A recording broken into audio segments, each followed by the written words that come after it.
तो आपके इसी सेट पर आपके पास आ गया डॉपलर इफेक्ट। डॉपलर इफेक्ट क्या है? The phenomena of apparent change in frequency of source. Change frequency की बात हुई थी, चेंज फ्रीक्वेंसी के साथ हम लोग इसको डिस्कस करने जा रहे हैं। Due to a relative motion between the source and observer is called Doppler effect.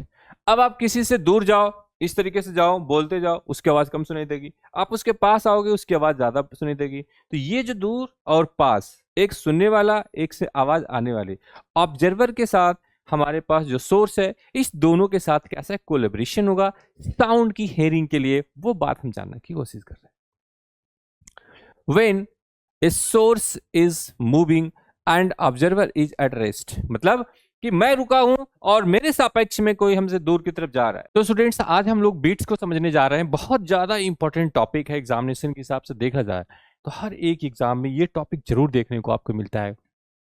जैसे क्या होता है, अगर आपने अपने रियल लाइफ में भी देखा होगा कि भाई क्या होता है ये बीट्स, कैसे समझते हैं हम इस चीज को, इसका एप्लीकेशन क्या हो सकता है, इसका इंपॉर्टेंस क्या हो सकता है, हर एक चीज के बैकग्राउंड के हिसाब से हम इस टॉपिक को समझने जा रहे हैं।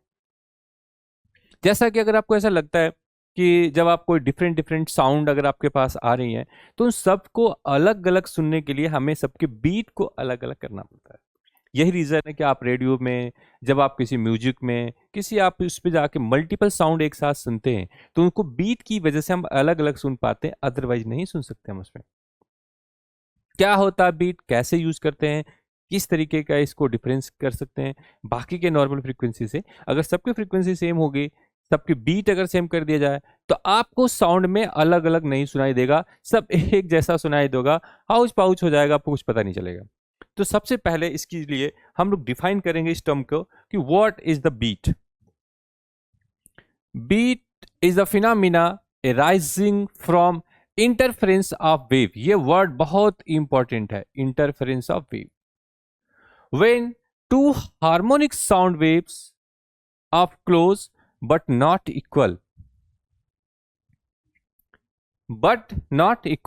frequencies are heard at the same time, we hear a sound of similar frequency, the average of two close frequencies, but we hear something else also.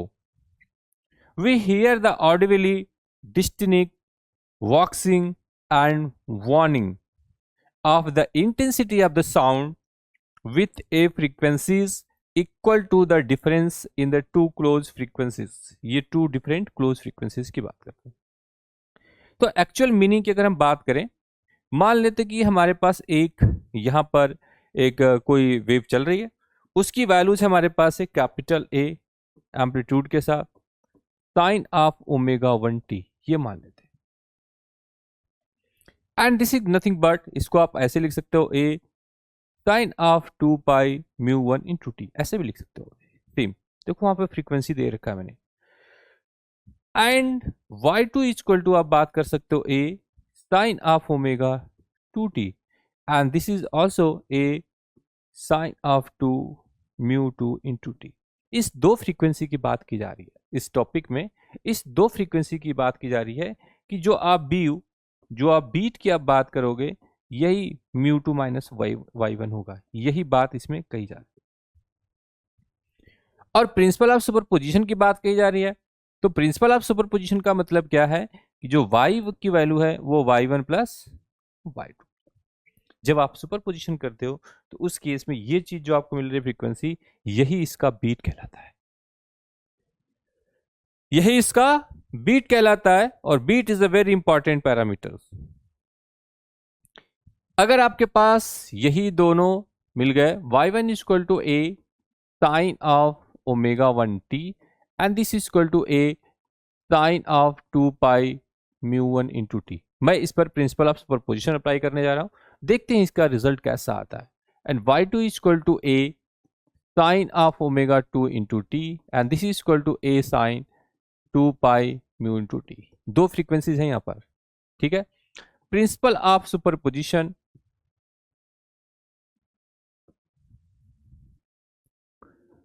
Principal of superposition, principle of superposition की हम बात करेंगे तो यहां पर आएगा y equal to y1 and plus y two, and this is equal to what, यहाँ पे आएगा plus a sine of 2 pi mu one t and plus a sine mu two into t. ठीक है, यहाँ पर वैल्यूज हो गया आपके पास 2 pi mu two into t. ये रिजल्ट, ये दोनों रिजल्ट आपको दिखेगा। बीट के इस फिनोमिना में इसका इतना इंपॉर्टेंस है कि डिफरेंट फ्रीक्वेंसीज का होना बहुत ही ज्यादा है।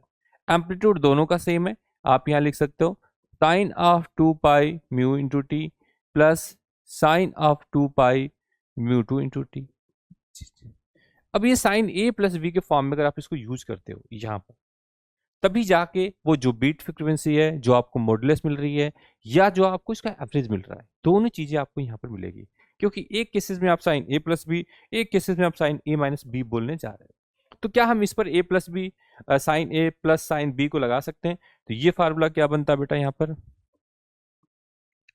2, ठीक है, ए तो है पहले से, साइन की जगह पर ये आता है कॉस। ठीक है, कॉस की जो ये फ्रीक्वेंसी गिवन है, जब आप इस दोनों टर्म के साथ देखते हो तो ये दोनों टर्म के साथ डिफरेंस का जाता है। तो आप इसको कहते हो यहां पर कि ये 2 पाई यहां पे रहेगा एंड म्यू वन माइनस का म्यू टू। ठीक है, कॉस का टर्म में आप प्लस के साथ लिखिए, माइनस के साथ लिखिए, कोई फर्क नहीं पड़ता यहां पर। ठीक है, एंड जब मैंने 2 के साथ cos 2 pi by T mu one minus mu two लिख दिया, ठीक है, तो इसी केस में आप यहां पर बाई 2 छूटा हुआ है और into sine of 2 pi mu one plus mu two by 2, ये दो चीजें आपको मिल रही है। बहुत अच्छे तरीके से इस दोनों रिजल्ट्स को देखो। ठीक है, इस दोनों के साथ में एक टर्म यहां पर और भी इन्वॉल्व है। ठीक है, वो हमारे पास है टी। इसको भी टी चाहिए और इसको भी टी चाहिए, क्योंकि टी के बिना इसमें कुछ फंक्शन चले ये पॉसिबल नहीं है। तो इस रिजल्ट में दो बातें आपको मिल गई। एक मिल गया आपके पास यहां पर मॉड्यूलेटेड, मॉड्यूलेटेड क्या बेटा, mu one minus mu two by two. ठीक है, एक मिल गया आपके पास म्यू एवरेज, जिसको आप कहते हो mu one plus mu two by two. ठीक है, अगर मैं इस फ्रीक्वेंसी के हिसाब से देखूं तो मैं यहां पर जो डिफिनीशन दे रखा मैंने, यहां पर 1 से 2 ही कर लेते हैं, कॉस का टर्म में है तो दोनों फंक्शन सेम ही आएगा। तो बीट में आपने फ्रीक्वेंसी को mu one minus mu two के साथ एक्सप्लेन कर दिया। तो आपके पास एक एवरेज आ रहा है, एक ही है। अगर ये दोनों सेम होगा, ऑलमोस्ट सेम, तो इस केस में तो ये 0 हो जाएगा और ये क्या हो जाएगा, सिर्फ फ्रीक्वेंसी सेम क्या है। तो actual representation of this function is what, जब हम इस पर डिफरेंशिएशन की बात करते हैं तो मान लीजिए कि ये आपके पास एक y1 की वैल्यूज है, ये है वेव, दूसरी वैल्यूज इसी के साथ में आपसे एक साथ कनेक्टेड है, वो मान लीजिए कि वो भी इसी पर।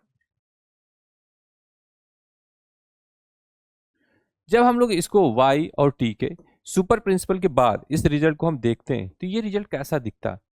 हमारे पास ये रिजल्ट कुछ इस तरीके से, ग्राफिकल जो रिप्रेजेंटेशन बोलते हैं वो कुछ ऐसा दिखेगा आपके पास। ठीक है, मान लीजिए यहां से ऐसे दिखा रहा हूं मैं, ठीक है, और इसको मैं ऐसे दिखा रहा हूं। ठीक है, इसमें जो आपके पास इंटरफेरेंस फिनोमिना की कंडीशन होगी उसके अकॉर्डिंगली जो आपके पास चेंज हो रही है फ्रीक्वेंसी, वो कुछ ऐसे चेंज होती है। ये इसका graphical representation of this graph super impose हुआ इस पर after the principal of superposition. ये ग्राफ का जो रिप्रेजेंटेशन आपको दिख रहा है वो इस तरीके से दिखेगा। जो डिफरेंस की कंडीशन है वो यहाँ पर आ रही है, जो एडिशन की कंडीशन है वो यहाँ पर दिख रही है। तो ये एवरेजिंग में आ जाती है और ये इसको मॉड्यूलेटेड कंडीशन में आ जाता है। ठीक है,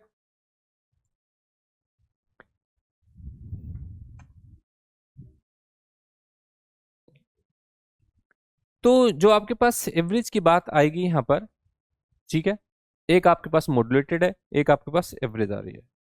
तो 2 पाई के साथ मॉड्यूलेटेड, कॉस वाला आपके पास मॉड्यूलेटेड लेके जाएगा और जो ये वाला टर्म आपके पास वो साइन के साथ लेके जाएगा। बहुत आराम से इसको समझिए क्योंकि बहुत सुंदर टॉपिक है और बहुत ही ज्यादा एग्जाम में ये पूछा जाता है। क्या हम इसको ऐसे लिख सकते हैं इसी फंक्शन को, y equal to 2a cos of, ठीक है, 2 पाई म्यू मॉड्यूलेटेड और इंटू टी, और इसके बाद है sine of 2 pi mu average into t.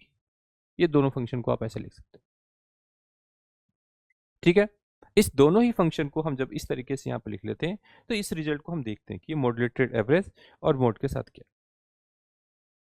ठीक है, तो जो हमारे पास रिजल्टेंट एम्पलीट्यूड के फॉर्म में मिलता है, यहाँ पर जो रिजल्टेंट एम्पलीट्यूड के फॉर्म मिल रहा है, ये पूरा सेक्शन हमारा रिजल्टेंट एम्पलीट्यूड के पे चला जाएगा। तो y इक्वल टू हम इसको लिख सकते हैं a, सॉरी r लिख देता हूं यहाँ पर, r of sine of 2 pi mu average into t, where, ठीक है, वेयर r की वैल्यूज कितना आएगी 2a cos of 2 pi mu modulated into t. ये रिजल्ट आपको, ये रिजल्ट जैसे आपको यहाँ मिला 2a cos 2 pi mu modulated into T के साथ में, इसी की दो कंडीशन यहाँ पर आप लगा सकते हो। एक वैल्यू आप मैक्सिमम के लिए, फॉर मैक्सिमम, ठीक है, फॉर मैक्सिमम आप क्या लिखोगे यहाँ पर cos of 2 pi mu average, average term में यहाँ पर, सॉरी मॉड्यूलेटेड टर्म है, सॉरी मॉडरेटेड इंटू टी। ये जो टर्म आपको दिख रहा है यहाँ पर इस पार्ट्स के, कि 2 पाई म्यू मॉडरेटेड टी के साथ में, इसी की वैल्यूज जब हम बात करेंगे मैक्सिमम के लिए तो आप कहोगे कि ये प्लस माइनस 1 में जाएगी। ठीक है, that is 2 pi mu moderated t equal to n pi के साथ।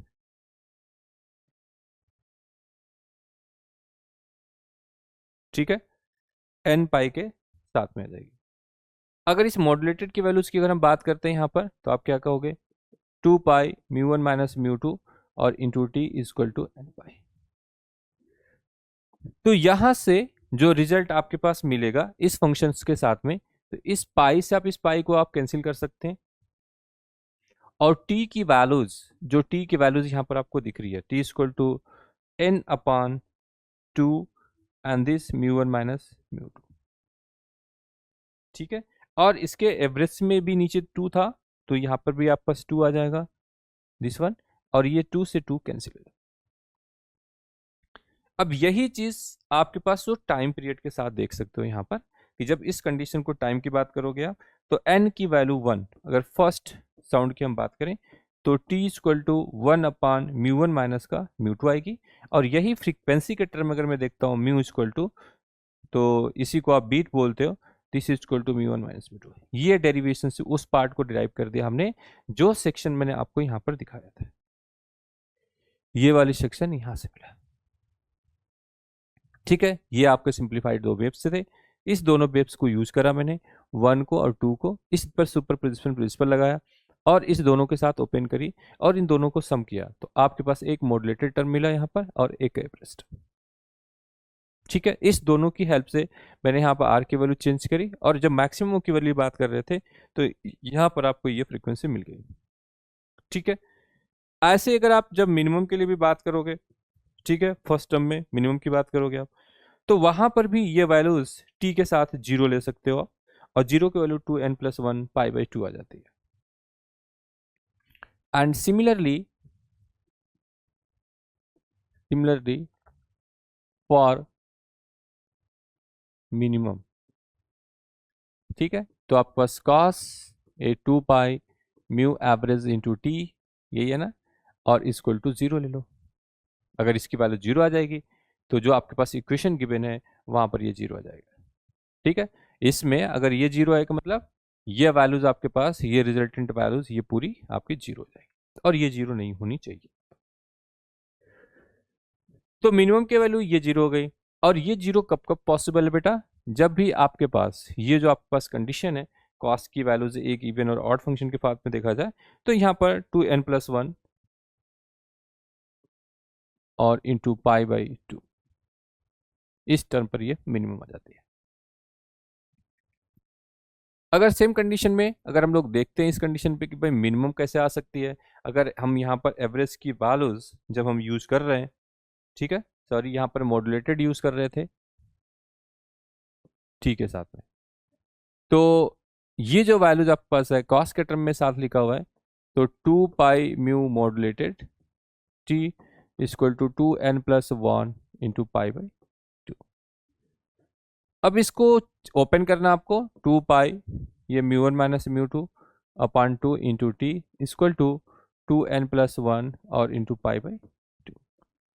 तो यहां से ये वैल्यूज, पाई से आपका पाई कैंसिल, इस 2 से ये 2 कैंसिल, ठीक है। तो अगर हम लोग टी की बात करें यहां से टी की, तो 2n+1, ठीक है, और पूरे के अपान म्यू 1 माइनस म्यू 2 ये आ जाएगी। फॉर फर्स्ट साउंड, अगर हम पहली साउंड की बात करें, फॉर फर्स्ट साउंड, तो आपके पास n की वैल्यू जी यहाँ पे क्या आएगी, आप 0 रखोगे इसमें, तो फिर से आपको पास t की value 1 upon mu 1 minus mu 2 आ जाएगी। तो फर्स्ट फ्रीक्वेंसी अगर हम बात करें तो म्यू 1 माइनस म्यू 2, दोनों का difference is very important importance. तो जो आपके पास बीट है एक्चुअल में, ये आपका डिफरेंस है ऑफ द टू फ्रीक्वेंसीज के बीच का, ठीक है। यही चीज आपको यहाँ पर सुनाई देगी। आपने बहुत सारे ऐसे देखे होंगे टर्निंग फॉक जो इस तरीके की यूज होती हैं, और इस पर आप टन से आवाज मारो तो इसके अंदर से वेव निकल के आती है। अगर कोई दूसरा भी सिस्टम ऐसा ही है, कॉपर वायर का या पीतल का किसी चीज का बना लीजिए, इस पर भी आप टन से मारो तो इसकी भी फ्रीक्वेंसी अलग जाएगी। तो इस दोनों का जो बीट है, एक्चुअल बीट, वो बीट यही होगा कि this is equal to mu 1 minus का म्यू 2। अगर ये म्यू 1 है और ये म्यू 2 है, तो इस दोनों का जो डिफरेंस है वो आपको दोनों का अलग अलग सुनाई देगा। बहुत ही छोटी सी डिफरेंस है, छोटी सी बात है, इसी चीज को आपको समझना है, ठीक है। ये चीज आपको बहुत अच्छे तरीके से समझना कि ये पार्ट्स में हम लोगों ने कैसे लिया, मैक्सिमम मिनिमम, एवरेज रिप्रेजेंटेशन कैसा है, ग्राफिकल रिप्रेजेंटेशन कैसा है, और बीट के अकॉर्डिंग आप देख लो। तो दोनों की बीट की जो डिफिनीशन है बेसिकली, वो दोनों की फ्रीक्वेंसी का डिफरेंस है। वो चीज आपके पास जो होगी वही आपको सुनाई देगी। अगर ये ना होती तो आप मल्टीपल साउंड को एक साथ सुन नहीं पाते कभी भी। तो इसके पार्ट्स को, अगर उसी चीज को हम लोग ऐसे भी कंसिडर कर सकते हैं, consider two harmonic sound wave of nearly equal angular frequency omega 1 and omega 2, and fix the location to x is equal to 0 for convenience. The s1 is equal to a cos omega t and a s2 is equal to a cos omega t, ठीक है। Sinusoidal का लिया था, अब cos को भी लेके देख सकते हो। दूसरा पार्ट यहाँ पर आ गया कि साइन है और कॉस, साइन कॉस की दोनों वैल्यूज के प्रेजेंटेशन की हम बात करते हैं, तो बेटा कॉस यहाँ से स्टार्ट होगा, साइन आपके पास जो फ्रीक्वेंसी वो यहां से स्टार्ट हो, ठीक है। y और t में, y और t में दोनों के ग्राफ में ये डिफरेंस है, ये cos ओमेगा टी और ये आपके पास है sin ओमेगा टी। ये दोनों को समझना है, बेसिक बेसिक बातें होगी और बहुत ज्यादा इंपॉर्टेंट पैरामीटर्स होंगे इसमें कि कैसे यूज कर सकते हैं। अब उस टर्म में आपके पास आ गया था, यहां पर आप देख सकते हो cos omega 1t plus cos omega 1t, और ओमेगा की वैल्यूज बेसिकली यही वाली है 2 पाई म्यू, और इस म्यू के साथ भी आप इसको यूज कर सकते हो। तो दैट जब हम using cos a cos b की बात करते हैं, तो इस केस में 2a, ठीक है, 2a amplitude cos omega 1 minus omega 2 by 2 into cos omega 1 plus omega by into T. तो यहाँ पे टी है और वहां पे भी टी है, ठीक है। तो इस पूरे पार्ट में ये जो सेक्शन आपके पास गिवन है ओमेगा 1 माइनस ओमेगा टी, ये आपके बीट का पार्ट होगा, और S1 is equal to 2a cos omega t into cos omega a, ये पार्ट है एवरेज का, और ये पार्ट चला जाएगा आपके बीट का पार्ट, ये जिसको मॉड्यूलेटेड कहते हो। If omega 1 minus omega T is much much less than omega 1, अगर ये फ्रीक्वेंसी इसके कंपेरिजन में बहुत ज्यादा बड़ा है, बहुत ज्यादा बड़ा है, ये वाली वैल्यू बहुत ज्यादा बड़ा है, ठीक है, and omega A average when much much greater than omega. तो अगर आपके पास पहली फ्रीक्वेंसी दूसरी वाली फ्रीक्वेंसी से इस दोनों के डिफरेंस में जो वैल्यूज आ रही है, उसके कंपैरिजन में अगर आपके पास ये वैल्यूज बहुत बड़ी है उसके डिफरेंस से, तो उस केस में आपका जो एवरेज है is much much greater than beat, इससे ज्यादा होगा। सो दैट जो बीट फ्रीक्वेंसी आपके पास आ रही है इन जनरल वहां पर जैसे I B equal to omega 1 minus omega 2, ये वैल्यूज हम लोगों ने यहां से निकाली। एंड एवरेज की वैल्यू ω1 + ω2/2, ये दो चीजें आपको मिल जाती है बीट की कंडीशन में, और उसके अकॉर्डिंगली इसको आपको देखना होगा.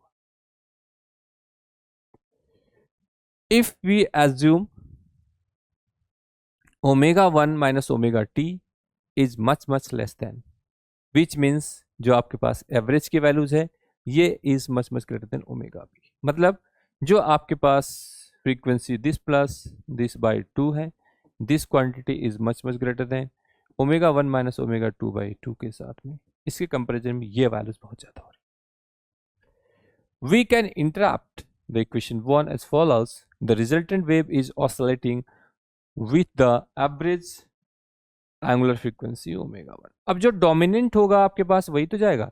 अभी यहां पर आपके पास वी एवरेज डोमिनेंट है, ठीक है, तो इस केस में आपके पास जो एवरेज फ्रीक्वेंसी है उसके साथ तो मूवमेंट करेगा, ठीक है. The intensity of the resultant waves and, ठीक है, once with a frequency which is 2 ω b = ω1 - ω2, मतलब जो आपकी बीट फ्रीक्वेंसी है इस दोनों के डिफरेंस से डबल हो रही है. Since omega = 2 pi mu, the beat frequency is given by beat = ये डिफरेंस होगा μ1 - μ2. ये चीजें मैंने आपको दोनों ही केसेस में दिखा दिया कि आप कॉस का फॉर्म लोगे तब क्या करेंगे, साइन के फॉर्म में आप लोगे तब क्या करोगे, ठीक है. तो साइन का फॉर्म का ये कैलकुलेशन आपके पास है, इस तरीके से आप बीट फ्रीक्वेंसी निकालोगे, दोनों को मैंने प्रूफ कर दिया. लेकिन जब आप बात करते हो इस कंडीशन में कॉस के टर्म में, तो कॉस के टर्म में आपके पास यही सेम वैल्यूज आ रही है और यहां से आपके पास डिफरेंट है. इस दोनों केसेस में जो डोमिनेंसी के पार्ट आ रही है वो ये कॉस का टर्म है कि भाई कब आपके पास ये केसेस है कि दोनों का डिफरेंस ω1 बहुत बड़ा है पहली केसेस में, और इस केस में आप यहां पर देख रहे हैं कि जो ω1 is difference of mod this is much much greater than much much less than the ω1. तो यहाँ पर आपके पास एवरेज की वैल्यूज ज्यादा, ए ज्यादा होगा और उसकी बीट फ्रीक्वेंसी से, ठीक है. तो वही सेम कंडीशन आपके पास है, उसके अकॉर्डिंगली आप इसको सुन सकते हो. अब क्या होगा कि अगर आपके पास डिफरेंट डिफरेंट इस तरीके से हम अलग अलग ट्यूनिंग ले लेते हैं, वायर लेते हैं, इस पे टन टन इस पे मारे, अब आप दोनों को सुनोगे, ठीक है, तो आपके इसकी और इसकी जो वॉइस है, जो आवाज है, वो दोनों आपको अलग अलग लगेगी. वो अलग लगती किसकी वजह से, इस दोनों फ्रीक्वेंसी के डिफरेंस की. अब इसमें एवरेज वाली वैल्यूज और दूसरी वैल्यूज आपके पास है बीट वाली दो फ्रीक्वेंसी का डिफरेंस है और एवरेज वाली दोनों के सम डिवाइड बाई 2 है, ये बात ध्यान रखना. तो उसकी वजह से आपको डिफरेंट डिफरेंट आपको ट्यूनिंग सुनाई देगी. अब बात सुनने की आ ही गई है, तो सुनने की कंडीशन में एक बहुत बढ़िया कॉन्सेप्ट आया था यहाँ पर, डॉपलर इफेक्ट. आइए डिस्कस करते हैं कि जब आप कोई सोर्स किसी पोजीशन पर बैठे हुए हैं, वहां से साउंड के साथ आने और जाने पर, पैरेलल और परपेंडिकुलर पर, आपकी साउंड की इफेक्ट कैसे सुनाई देगी. सिर्फ साउंड डायरेक्टली आपको सबके लिए जनरल सुनाई नहीं देती है, वो डिपेंड करती है डायरेक्शन पर, सोर्स के और सुनने वाले के ऊपर भी. ये बात हम इसी बीट की हेल्प से आगे चल के हम समझने चाहते हैं कि भाई हमारे पास डॉपलर इफेक्ट क्या है. तो आपके इसी सेट पर आपके पास आ गया डॉपलर इफेक्ट. डॉपलर इफेक्ट क्या है, the phenomena of apparent change in frequency of source. Change frequency की बात हुई थी, चेंज फ्रीक्वेंसी के साथ हम लोग इसको डिस्कस करने जा रहे हैं. Due to a relative motion between the source and observer is called Doppler effect. अब आप किसी से दूर जाओ, इस तरीके से जाओ, बोलते जाओ, उसकी आवाज कम सुनाई देगी. आप उसके पास आओगे, उसकी आवाज ज्यादा सुनाई देगी. तो ये जो दूर और पास, एक सुनने वाला, एक से आवाज आने वाली, ऑब्जर्वर के साथ हमारे पास जो सोर्स है, इस दोनों के साथ कैसा कोलैबोरेशन होगा साउंड की हेयरिंग के लिए, वो बात हम जानने की कोशिश कर रहे हैं. When a source is moving and observer is at rest, मतलब कि मैं रुका हूं और मेरे सापेक्ष में कोई हमसे दूर की तरफ जा रहा है, तो इस केस में क्या होगा, when the source is moving, मतलब जिससे आवाज आ रही है वो मूव कर रहा है, and observer at rest, और जो उसको सुन रहा है वो इस तरीके से रेस्ट पर पड़ा हुआ, जिसमें से साउंड निकल रही है वो आगे की तरफ जा रहा है और जो सुन रहा है वो अपनी पोजीशन पर रेस्ट पड़ा हुआ. बिल्कुल इस तरीके से रेस्ट है। अब चलिए देखते हैं क्या होगा। When source is moving with the velocity of vs and towards an observer at rest, then apparent frequency is what? ठीक है, इस केस में ये देखो आप, ये पोजीशन है यहाँ पर और ये है यहाँ पर सोर्स, और ये सोर्स इसी ऑब्जर्वर की तरफ जा रहा है। तो उस केस में यहाँ पर जो फ्रीक्वेंसी चेंज होगी वो n dash equal to n we upon v plus v minus p s, ये इक्वेशन यहाँ पर। ठीक है, if the source is moving away from the observer, अगर वो source away from the observer, इससे दूर की तरफ मूव कर रहा है, तो उस केस में जो चेंज फ्रीक्वेंसीज होगी वो n mu upon mu plus mu s, ये दोनों रिलेशन होंगे इनके साथ। ठीक है, और यहां पर जो वी एस है वो वेलोसिटी है। ठीक है, वेलोसिटी है ऑफ सोर्स। ठीक है, ठीक है, और इसके हिसाब से आपको चलना है। तो किस तरीके से ये मोमेंट ले रहा आगे की तरफ चल रहा है, और उसी हिसाब से आपके पास ये जो फ्रीक्वेंसी है वो चेंज इफेक्ट शो करेगी।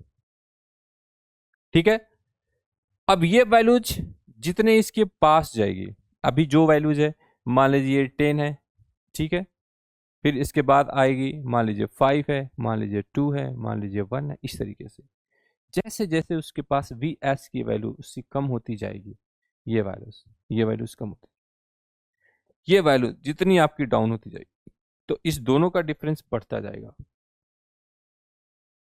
ठीक है, इस दोनों की फ्रीक्वेंसी बढ़ती जाएगी। ठीक है, जितना इसका बढ़ता जाएगा फ्रीक्वेंसी, वो इसके साथ मल्टीप्लाई करके इसके साथ, मींस जो आपके पास ये वैल्यूज आ रही है एन की नेचुरल फ्रीक्वेंसी के साथ, एन डैश बी माइनस का वी एस वाई वी। ठीक है, तो ऐसे कंडीशन में आप इसको और अच्छी तरीके से ऐसे देख सकते हो, v और n equal to n dash v minus का वी, ये वैल्यूज घटती जाएगी। एक टाइम ऐसा आएगा कि आपकी जो नेचुरल फ्रीक्वेंसी चेंज फ्रीक्वेंसी की इक्विवेलेंट हो जाएगी। बहुत अच्छे तरीके से बात को समझना है। जो आपकी इसकी वेलोसिटी है, ये वाली, ये जो वेलोसिटी है आपके पास, उसकी वजह से जो आपके पास ये कंडीशन गिवन है, ऑब्जर्वर की बेसिक फार्मूला आपको यही याद रखना है कि change in frequency equal to natural frequency into v upon we minus का वी एस। ठीक है, और इसमें ये ऑब्जर्वर अपनी जगह पर फिक्स है, ये ऑब्जर्वर फिक्स है, और जो आपका सोर्स है वो मूव कर रहा है किसकी तरफ, इसके साउंड की तरफ। ऐसे ही दूसरी कंडीशन है कि ऑब्जर्वर अपनी पोजीशन पर फिक्स है, ठीक है, साउंड की वेलोसिटी ऐसे दिख रही है और ये से दूर की तरफ जा रहा है, जो सोर्स ऑफ साउंड उस पॉइंट से दूर की तरफ जा रहा है। ठीक है, तो source moving from this side, तो उस केस में आपके पास जो अपोजिट डायरेक्शन में ये वैल्यूज प्लस होती चली जाएगी। जितनी इसकी वैल्यू बढ़ती जाएगी इसकी वैल्यू घटती जाएगी। तो n dash equal to n mu upon this. अब कोई कैंडिडेट बहुत दूर से आपको कुछ कहेगा तो उसकी फ्रीक्वेंसी आपको बहुत कम फील होगी, अगर वही बंदा आपके कान के पास आके बोल दे तो आपको बहुत तेज सुनाई देगा। यही पॉइंट यहाँ पर डिस्कशन में आ रहा है, यही रिजल्ट आपको ध्यान देना है। Away from this one towards from this one, जाते हुए बोलोगे फ्रीक्वेंसी घटती जाएगी, आते हुए बोलोगे तो फ्रीक्वेंसी चेंज होती चली जाएगी। ठीक है, and so that same situation की अगर बात करें केस सेकेंड में, when source is at rest, अगर सोर्स ही जिसमें से साउंड निकाल रहे हो आप वही एट रेस्ट है, एंड ऑब्जर्वर इज मूविंग, जो ऑब्जर्वर है वो मूव कर रहा है, when the source is moving with the velocity v not towards a source at rest apparent in the frequency, तो इस केस में आपके पास ये पॉइंट है, आपके पास ऑब्जर्वर का, ये पॉइंट आपके पास सोर्स का। अब ये अपनी पोजीशन पर फिक्स हो गया, stop, and then this is the moving. अब यहां पर आप देख दो ये वेलोसिटी है इसकी, और ये v नॉट है, ये इसकी तरफ मूव कर रहा है। तो फ्रीक्वेंसी के साथ कंडीशन क्या आएगी, n dash equal to n v plus v not by v. ये जो आर है इसकी तरफ से ये जुड़ता चला जाएगा और इसकी वैल्यू बढ़ती चली जाएगी। When observer is moving away from the source, अब यही पॉइंट्स, ये आपके पास सोर्स है फिक्स, अब ये ऑब्जर्वर ही इसकी पॉइंट से दूर जा रहा है। ये जो ऑब्जर्वर आपको दिख रहा है, ये पॉइंट्स यहाँ से दूर की तरफ धीरे धीरे जा रहा है। बहुत सही से समझना बेटा, फिजिक्स है, टाइम लेके अच्छे से क्लियर करके चलो, नहीं तो मामला गड़बड़ जाएगा। आपके पास सोर्स अपनी जगह पर फिक्स है, ऑब्जर्वर अपने मूव कर रहा है और इस पॉइंट से बाहर की तरफ मूव कर रहा है। ऑब्जर्वर की जो वेलोसिटी है वो v0 है, ठीक है। तो उस केस में जो इसको साउंड इसकी इफेक्ट करेगी फ्रीक्वेंसीज का, वो आएगा आपके पास n dash equal to n v minus p not by, ठीक है। न्यूमेरिकल्स में जब आप जाओगे प्रॉब्लम सॉल्व करने, तो वहां पर बस आपको यही ध्यान रखना है कि ऑब्जर्वर मूव कर रहा है कि सोर्स मूव कर रहा है, टुवर्ड्स एंड अवे, उसकी तरफ या उससे दूर की तरफ जा रहा है, ठीक है। सोर्स की तरफ आ रहा है या उससे दूर की तरफ जा रहा है, जो सोर्स है वो मूव कर रहा है या ऑब्जर्वर मूव कर रहा है। पूरे फार्मूले पे यही चीज ध्यान रखना बेटा। और चारों फार्मूले देखो इस तरीके से, दो ये वाले हैं, ठीक है। इसमें आपका ये आपके पास फिक्स पोजीशन पर है, सोर्स मूव कर रहा है, तो आप ये फार्मूला यूज कर रहे हो, n S equal to n we upon we minus p s. Source की मूविंग वेलोसिटी जैसे जैसे बढ़ती जाएगी, चेंज करते जाओगे, आंसर आपके पास। और ये टुवर्ड्स के लिए है, और ये फ्रॉम अवे दिस वन, अगर आप उससे दूर की तरफ जा रहे हो, ये अपनी पोजीशन पर फिक्स है बेटा, ये मूव कर ही नहीं रहा। आपके पास मूविंग जो सर्किल है वो ये वाली है, ठीक है। तो उसके लिए आप n dash n v upon v plus s करेगा। अब आपने क्या किया, सोर्स को फिक्स किया अपनी पोजीशन पर, इनको ऑब्जर्वर को मूव किया टुवर्ड्स दिस वन, इसकी तरफ आ रहे हैं। तो इस केस में आपके पास ये फार्मूला मिल रहा है, n dash equal to n v plus v not by this. Observer के लिए वी नॉट लिख रहे हैं, सोर्स के लिए हम लोग वी ऐसे लिख रहे हैं, ये दोनों चीजें लिखते हुए चल रहे हैं, ठीक है बेटा। ऐसी कंडीशन में जब आपने कहा कि यहां पर सोर्स फिक्स है, अब ऑब्जर्वर आपकी उस पोजीशन से अवे की तरफ जा रहा है, धीरे धीरे बेटा ये टुवर्ड्स से अवे की तरफ जा रहा है। अगर ये अवे जा रहा है तो यही frequency n dash equal to n v minus we not upon v, तो ये दोनों का जो डिफरेंस होगा वो इसकी वैल्यूज को कम करता चला जाएगा, ठीक है। इस दोनों बातों को ऑब्जर्वर के हिसाब से और सोर्स के हिसाब से, टुवर्ड्स और अवे के हिसाब से रेस्ट देखते हुए आपको फार्मूला अप्लाई करना है एंड देन न्यूमेरिकल सॉल्व करनी है। इस बात को याद रखना बहुत ही ज्यादा इंपॉर्टेंट है, बहुत ज्यादा इंपॉर्टेंट है, तभी जाके आप इसको आगे यूज कर सकते हो, ठीक है ना।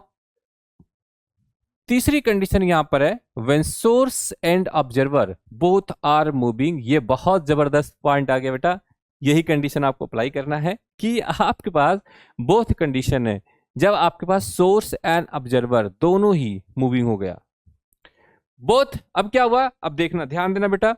अब पहले एक ऐसे मूव कर रहा है, एक आपके पास ये ऑब्जर्वर है, ये सोर्स है, ये ऐसे जा रहा था और या तो ऐसे आ रहा था। अभी क्या हुआ है कि आपका जो सोर्स है वो फिक्स हो गया पोजीशन पर, ऑब्जर्वर की पोजीशन है वो कभी इसकी तरफ भी जा रहा है और इसकी तरफ जा रहा है। लेकिन अब जो तीसरी कंडीशन आई है बेटा, इसमें आपको ये ध्यान रखना है कि दोनों ही ऐसे जा सकते हैं, दोनों भी ऐसे आ सकते हैं। अब इसका साउंड पर इफेक्ट अलग होगा, ये डॉपलर ने प्रूफ किया है।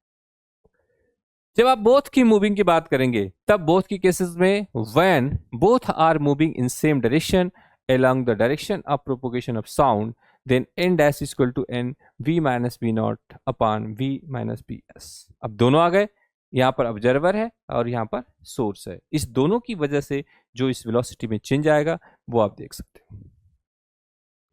अभी सिचुएशन में क्या है कि दोनों सेम डायरेक्शन में मूव कर रहे हैं, ये भी उधर की तरफ जा रहा है, ऑब्जर्वर भी उधर ही भाग रहा है, मतलब दोनों ऐसे जा रहे हैं। देखो बेटा, ये ऐसे जा रहे हैं, तो इस कंडीशन में जो चेंज इन फ्रीक्वेंसी आएगी वो n dash equal to n v minus we not upon b minus b ऐसा आएगा। नाउ दूसरी बात करते हैं बी पॉइंट्स पर, when both are moving in a same direction, ठीक है, same direction opposite to the direction of propagation of the sound,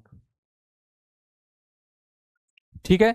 जो साउंड का प्रोपोगेशन है उसके दोनों अपोजिट में मूव कर रहे हैं। इस समय क्या था, दोनों साउंड के साथ ही मूव कर रहे हैं, साउंड भी उसी डायरेक्शन में, वो भी उसी डायरेक्शन में जा रहे हैं। अब क्या, साउंड इधर की तरफ जा रहा है और ये प्रोपोगेट इधर की तरफ कर रहे हैं, दोनों ऑब्जर्वर और सोर्स दोनों की कंडीशन में मूव कर रहे हैं। तो इस केस में दोनों n dash equal to n v plus v not upon v plus v s. एक टर्म ये इंपॉर्टेंट है रिजल्ट के लिए, न्यूमेरिकल के हिसाब से देखा जाए ये बहुत ज्यादा इंपॉर्टेंट है। अब आती है कंडीशन सी वाली बात, when both are moving towards each other. आ गई ना वही बात, जब ये वाला पॉइंट इधर को जा रहा है और ये वाला पॉइंट इधर को आ रहा है। आ गए दोनों, आ गए ना। एक इधर से इधर की तरफ जा रहा है और एक इधर से इधर की तरफ आ रहा है, दोनों एक दूसरे की तरफ मूव कर रहे हैं। तो ये वाला फार्मूला आपके पास सबसे ज्यादा इंपॉर्टेंट होगा, जिसमें आपको ये चीज कंफर्म करनी है कि ऑब्जर्वर की जो कंडीशन है वो प्लस में आ रही है, इसकी तरफ है, और सोर्स की उसकी तरफ जा रही है। तो डायरेक्शन के लिए ये फार्मूला सबसे ज्यादा इंपॉर्टेंट होगा न्यूमेरिकल में। डॉपलर इफेक्ट का मोस्ट इंपॉर्टेंट फार्मूला यही है कि इस कंडीशन में आपके पास ये जो साउंड वेव है इसकी जो डायरेक्शन है, इसके इधर आ रही है ऑब्जर्वर और इसी डायरेक्शन में जा रही है सोर्स। सोर्स का मोशन इधर की तरफ है, साउंड भी इधर की तरफ है, और ऑब्जर्वर की कंडीशन इधर की तरफ है। तो इस तीनों केसेस में आप कहोगे n dash equal to n v plus v not upon v minus v s. When both are moving in opposite direction away from the each other. अब ये जो है दोनों एक दूसरे को अपोजिट कर दिए, ये इधर चला गया और ये डायरेक्शन आपके पास इधर को चली गई। ठीक है, ये इधर चले गए और ये इधर चले गए। अब इस केस में जो आपका v का डायरेक्शन है वो इसकी तरफ मूव कर रहा है, राइट। तो इस केस में जो फार्मूला है n dash equal to n, ठीक है, n dash equal to n v minus we not upon b plus p s, ये वाला फार्मूला। तो ये दोनों फार्मूला बहुत ज़्यादा इंपॉर्टेंट है न्यूमेरिकल्स में, आपको ये चीज़ बहुत स्पेशली ध्यान रखना है और इसी पर बेस्ड ही न्यूमेरिकल में अक्सर दिखाई देगा। सोर्स आपके पास ये है, साउंड आपके पास ये है, ऑब्जर्वर आपके पास ये तीन लोगों का अपना मैटर है। इसमें डायरेक्शन ऑफ दिस जो आप देख रहे हो कि जो साउंड की डायरेक्शन है वो इधर की तरफ है, सोर्स की भी डायरेक्शन इधर की तरफ है। ठीक है, ऐसे हो सकता है, आप इस बात को समझने के लिए बहुत ध्यान से समझना कि एक पीस ऑफ बॉक्स इस तरीके से हो सकता है जिसपे आप साउंड किसी से कोलिजन करो, टर्न, और यहाँ पे साउंड निकालो। इधर की तरफ डायरेक्शन क्या, ये वेलोसिटी ऑफ साउंड है और ये इसका सोर्स है जिसमें से ये निकल रहा है। तो साउंड इधर जा रहा है, निकलते हुए साउंड के साथ इसका मोशन इधर भी हो सकता है, निकलते हुए साउंड के साथ इसका मोशन इधर भी हो सकता है। जैसे आपने एक बार छोटा छोटा आप सुना होगा कि डीप स्लीपिंग के लिए यूट्यूब पर बहुत सारे ऐसे आते हैं जिसपे टन ऐसे ऐसे बना होता है, आप ऐसे करते हो टन, निकलता रहता है बहुत देर तक साउंड। ठीक है, बहुत देर तक साउंड टन, बहुत देर तक साउंड निकलता रहता है और वो ब्रेन की ओवर थिंकिंग को न्यूट्रलाइज कर देता है और आपको डीप स्लीपिंग की तरफ ले जाता है। ठीक है, उस प्रोसेसिंग में जो आपके पास कॉपर का प्याली है या कुछ अलग चीज है, उस पर आपने एक साउंडिंग कर दिया, अब साउंड निकल रही है, साउंड निकलने की डायरेक्शन अगर ये चीज है और ये इसका सोर्स है, ये इधर को और इधर को मूव कर रहा है। इसको सुन कौन रहा है, वो ऑब्जर्वर, वो मैं हूं इसके साथ।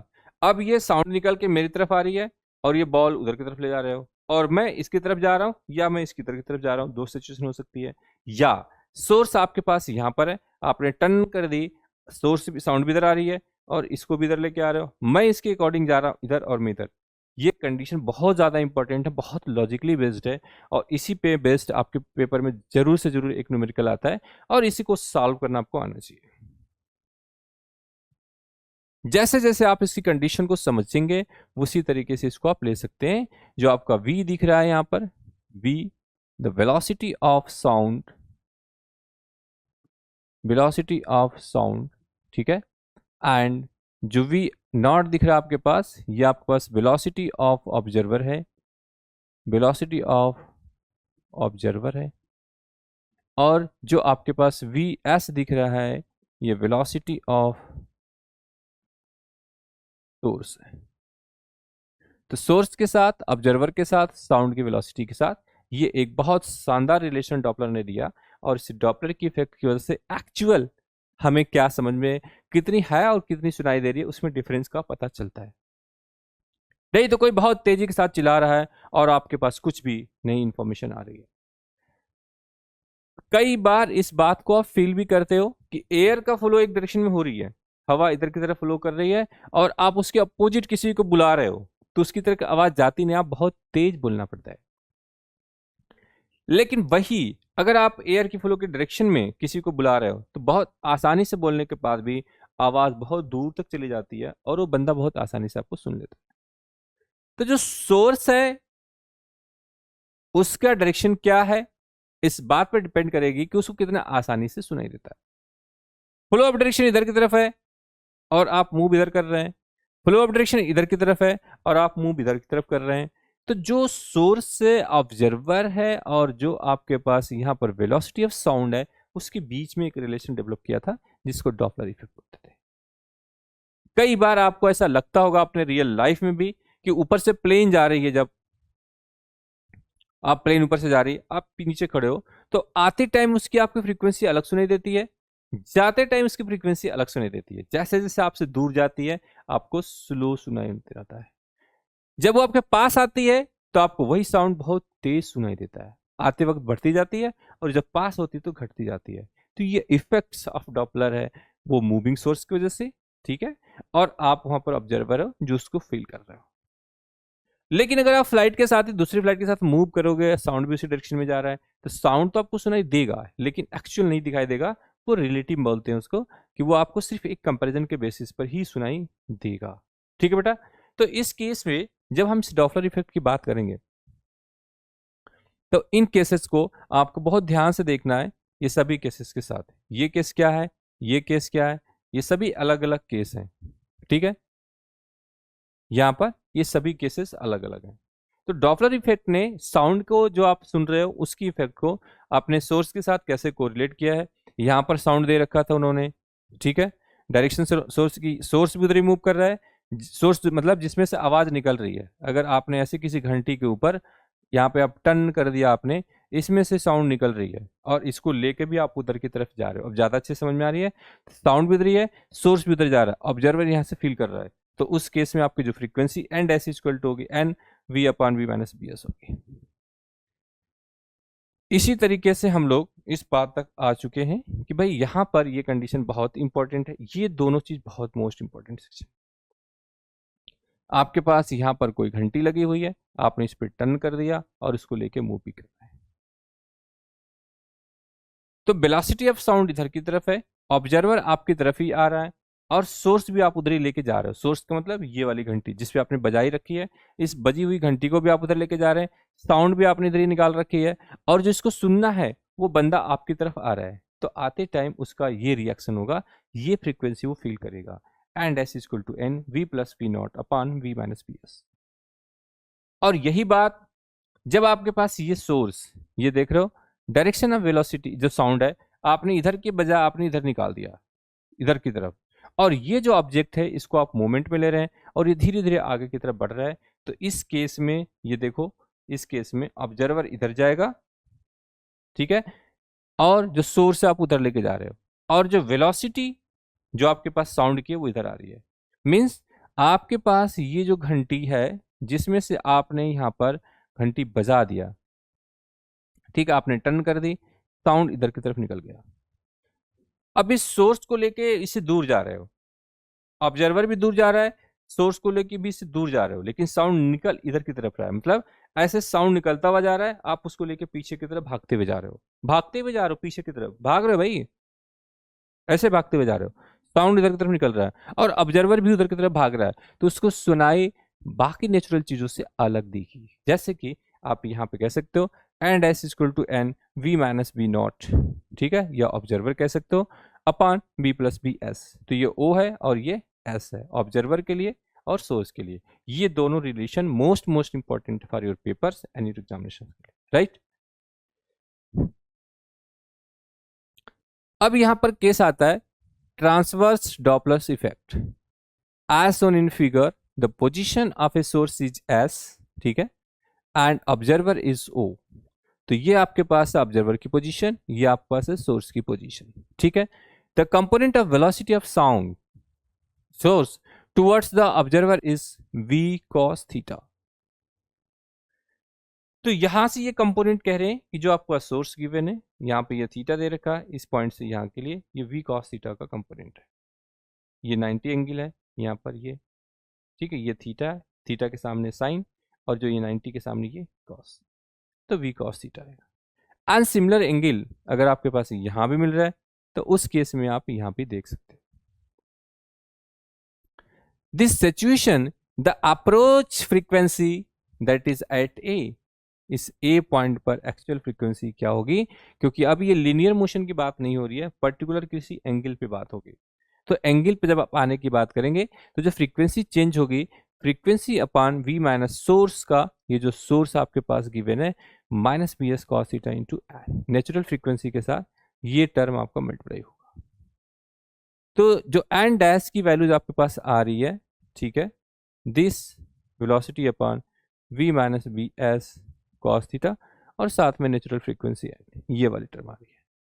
तो ये टर्म क्यों आई, क्योंकि अब आप इस कंडीशन में आप इस तरीके से नहीं जा रहे, ये वाली सिचुएशन नहीं रही, अब आपको सोर्स की साउंड की पोजीशन इसके ऊपर से जा रही, यहां से कंपैरिजन कर रहे हो आप, ठीक है, इस पॉइंट से आप कंपैरिजन करते हुए अब यहां से लेके इसको जाओगे आगे की तरफ और पीछे की तरफ, ठीक है। N S will now with a function of theta, जो आपके चेंज इन फ्रीक्वेंसी वो थीटा पर है कि आप कैसे जा रहे हो। तो अभी तक सिचुएशन ये था कि इस तरीके से था, और यहाँ पर सोर्स और साउंड, इसमें से अगर साउंड निकाला आपने तो इधर जा रहे थे, ये इधर जा रहे थे, ये इधर जा रहे थे, ये इधर जा रहे थे, साउंड के डायरेक्शन के हिसाब से दोनों ऐसे जा रहे थे, दोनों ऐसे आ रहे थे साउंड के डायरेक्शन के साथ साथ। लेकिन अब ऐसा नहीं है, अब साउंड यहाँ से निकाल रहे हैं आप, साउंड यहाँ से निकालिए इधर की तरफ, और ऑब्जर्वर यहाँ बैठा हुआ है, ठीक है, ऑब्जर्वर यहाँ बैठा, अब यहाँ से थीटा एंगल पर आपको सुनने की कोशिश कर रहा है, तो एक्चुअल फिनोमिना क्या होगी वहां पर फ्रीक्वेंसी की, वो ये आ रही, n s is equal to v upon we minus p s cos theta into n, right. Now similarly if then source is moving away from the observer that is at point B, ठीक है, as shown in the figure। तो जब point B की हम बात करेंगे यहाँ पर, इस पे पॉइंट B, ठीक है, A O, और ये पॉइंट हमारे पास B, इस पॉइंट पर B, ठीक है, यहाँ पर A है, ये सोर्स पॉइंट के अकॉर्डिंगली है, ये P पॉइंट्स है, ये V है, तो V cos थीटा के अकॉर्डिंगली आप इस पॉइंट P पर देख सकते हो। अब इसकी बात कर रहे हैं, नीचे भी देख सकते हो और इसके अकॉर्डिंगली ऊपर भी देख सकते हो।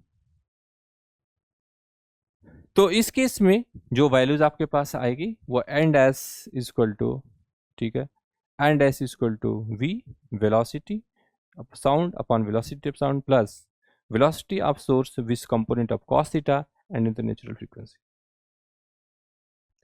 If theta is equal to 90 degree then vs cos theta is equal to 0 and there is no shift in the frequency, thus at point P the Doppler effect does not occurs, ठीक है, at that condition the Doppler effect is does not occur। effect of motion of medium, अब भाई medium of air, हवा की flow की बात हम discuss कर रहे थे कि अपरेंट फ्रीक्वेंसी पे क्या इफेक्ट करेगा, ठीक है। तो हवा के साथ क्या है, एक आपके पास यहां पर एक घंटी आपने बजा रखी है, ठीक है, एक घंटी है, आपने ये सिस्टम ले रखा, इस पे आपने मारा टन, और यहां से वेलोसिटी निकल गई साउंड की दिशा। ये आपके पास सोर्स है, ये इसकी वेलोसिटी ऑफ साउंड है, और यहां पर इसके वेलोसिटी ऑफ ऑब्जर्वर है, इन सब के साथ, ठीक है, इस पॉइंट के साथ। इन सब के बीच में भी एक और बात आ गई है, अब एयर के फ्लो की, मतलब मीडियम की फ्लो की बात कर रहे हैं कि वो इनके साथ कैसा बिहेव करेगा। अगर आपके साथ ये चीज़ देखो, ये हो सकता है कि ये जो साउंड आपके पास निकल रही है वेलोसिटी वाली, वो इसके साथ के डायरेक्शन में चली जाए, या ऐसा हो सकता है कि एयर का फ्लो इसके अपोजिट डायरेक्शन में हो, एयर के अपोजिट में। तो ये जो ऑब्जर्वर है, इस दोनों सिचुएशन में अगर ये V1 अगर डायरेक्शन इधर की तरफ है और ये V2 ये डायरेक्शन इधर की तरफ है, तो इस सिचुएशन में ये अलग सुनाई देगा इसको। तो वो जो नेचुरल फ्रीक्वेंसी आपको दिखाई देगी वो होगी एन डैश, ठीक है, n dash equal to n v plus minus omega plus minus p not upon v plus minus omega plus p s. ये वाली इक्वेशन आपको यहाँ पर यूज करनी है। डिपेंडिंग अपॉन द डायरेक्शन, कि सोर्स के साथ एयर का जो फ्लो डायरेक्शन है एयर का वो किधर की तरफ है, इस ऑब्जर्वर की तरफ है या ऑब्जर्वर से टुवर्ड्स की तरफ है। बहुत ज़्यादा इंपॉर्टेंट पार्ट है, बहुत ज़्यादा, बिल्कुल एनालिटिकल पार्ट सेक्शन है यहाँ पर। डॉपलर इफेक्ट्स इन रिफ्लेक्टेड साउंड। ऐसा क्या होता है कि आपके एक सरफेस पर कहीं से यहाँ से साउंड वेव आपके पास आई और यहाँ से ये रिफ्लेक्ट हो गई, तो इस कंडीशन में आपका इफेक्ट क्या होगा? If a source of sound moving towards a stationary wall and there is a stationary observer, ठीक है, अब रिफ्लेक्ट होके आ रही है, जो ऑब्जर्वर आपके पास है यहाँ पर वो पॉइंट पर भी फिक्स है, साउंड यहाँ से जा रही है ये भी आपके पास फिक्स है, दोनों फिक्स पोजीशन पर है, तो इस पे जा रही है इस पे वापस कोलिजन होके आ रही है। तो साउंड को जाने और आने के बाद, जाने के बाद क्या होता है, आने से पहले क्या होता है, तो जो एक्चुअल इसकी जो फ्रीक्वेंसी इसको सुनाई देगी, ठीक है, जो बीट आएगी इसके पास वो आएगी v upon v minus v s, minus का v upon v plus v s, एक जाने का एक आने का, ठीक है, ऑब्जर्वर के साथ, ये ऑब्जर्वर है, ये वेलोसिटी आपके पास v है और इसी के साथ जो साउंड की सोर्स की है वो vs है। तो vs के साथ v के जब किसी रिफ्लेक्टेड की बात फ्रीक्वेंसी की हम करेंगे तो उस केस में ये जाने की आने की दोनों के बीच को जो डिफरेंस होगी वो हमें यहाँ पर नेचुरल फ्रीक्वेंसी को दिखाई। Now if car is approaching a wall then beat frequency heard by the observer in the car, अगर आप कोई कार ही भेज रहे हो यहाँ से, ठीक है, अगर कोई कार जा रही है यहाँ से यहाँ तक, तो इस केस में मूविंग कार की वजह से जो आपके पास यहाँ पर स्टेटस आएगा वो ये है कि n b equal to n, ठीक है, 2u अपान v माइनस करी, where u is the velocity of car. अब कोई साउंड आपने जा रहे हो, गाड़ी लेके जा रहे हैं, आप उसमें हार मार दीजिए, टुई टुई टिन, हार मारिए, तो जाकर रिफ्लेक्ट होगी दीवार से वापस सुनाई देगी, वो कुछ इस तरीके से आपको दिखाई देगी, n b equal to n 2u upon v minus का, ठीक है। तो ये बहुत बेहतरीन कॉन्सेप्ट आपके पास है और इसके अकॉर्डिंग ही आपको डॉपलर इफेक्ट के सारे प्रॉब्लम सॉल्व करने हैं हर एक सिचुएशन के साथ। Rotating effect of sound observer in Doppler effect. Rotating के केसेस में क्या, when the sound is rotating towards away from the observer frequency here is rotating about this one, ऐसे घूम रहा है, क्या पता आपके बगल में घुमा दे, ऐसे भी कर दे। तो साउंड जो रोटेटिंग पार्ट्स की बात करते हैं तो वहां पर आपके पास जो फ्रीक्वेंसीज होगी, change in frequency equal to v upon v minus plus v s into N, ठीक है। When the observer is rotating towards and away from the source frequency here is, ठीक है, n is equal to v and dash is equal to v plus minus v naught by v into n, ठीक है। जब आपके पास source is rotating, जब आपके पास V S rotate कर रहा है तो आपके पास v upon v minus plus v s into n, लेकिन वहीं पर जब आपका v ऑब्जर्वर रोटेट कर रहा है, ऑब्जर्वर रोटेट करेगा तो उस केस में N dash equal to V, ये ऊपर चला गया b plus minus we not by V into N, ठीक है। When either source is at the centre when the observer is rotating और vice versa, then there will be no change in the frequency of the sound at. अगर दोनों एक दूसरे के साथ rotate कर रहे हैं, घूम रहे हैं एक साथ ही, तो उसके अंदर साउंड का कोई ज्यादा इफेक्ट नहीं सुनाई देगा और वो आपके पास वैल्यू चली जाएगी। Application of Doppler effect, last one is nothing but, यहां से इस पॉइंट्स को लेके चलते हैं। The measurement from the Doppler effect has been used, ठीक है। सबसे पहला क्या यूज होगा बेटा, by police to check over speeding of vehicle, कौन तेज जा रहा है कौन स्लो आ रहा है उससे पता करेंगे, जो लिमिट दे रखी है उससे ज्यादा है कि कम, उसको पकड़ने के लिए इस पे यूज किया जाता है। दूसरा, airports to guide the aircraft, ये चीज गाइड करती है। तीसरी बात क्या है, to study heart beat and blood flow in the different parts of the body, अलग अलग टाइप से वहां से भी कर सकते हैं। फोर्थ पॉइंट आपके पास है by the astrophysicist to measure the velocity of planet and, ठीक है, प्लेनेट्स एंड स्टार्स, ठीक है, प्लेनेट्स एंड स्टार्स। तो इन जगहों पे डॉपलर का बड़ा यूज है, बहुत इफेक्ट है, बहुत ही फायदा है इस सबको डॉपलर इफेक्ट यहाँ से, ठीक है।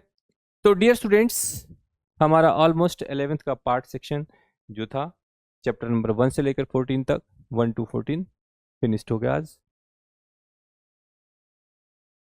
ठीक है। चैप्टर 1 to 14 तक फिनिश्ड। ये लास्ट था वेव का, जिसमें आपने बीट सीखा, आपने इसमें आपने सीखा है कि बीट क्या था, डॉपलर इफेक्ट क्या सीखा आपने यहाँ पर, और इसके अलावा जितने भी आपके पास स्टार्टिंग पार्ट्स थे कि भाई आपका वेव चल रहा है, ठीक है, उस वेव के जितने भी पार्ट्स एम्पलीट्यूड के साथ चेंज हो रहे थे, कम या ज़्यादा हो रहे थे, वो सब चीज़ आपने वेव के पूरे इस चैप्टर में सीखा। स्टार्ट फ्रॉम दिस वन कि आपके पास जो इक्वेशंस थी वहाँ पर y equal to a sine of k x minus का ओमेगा टी प्लस का फाई, इसको डिटेल से मैंने आपको बता दिया था कि भाई ये एम्पलीट्यूड है, और करके ये इक्वेशन इस पूरे वेव के, इस वेव के सबसे इंपॉर्टेंट चैप्टर में इसका नाम आता है 2 pi lambda into x minus का 2 pi t into t and plus का फाई, ठीक है।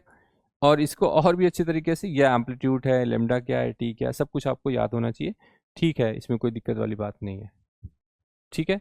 तो ऐसे बेसिक फंडामेंटल को याद रखना कि कौन क्या है, कंपैरिजन करना, वहाँ से इसके वैल्यूज़ निकालनी, एक आपके पास वैल्यूज जरूर आएंगे, ठीक है।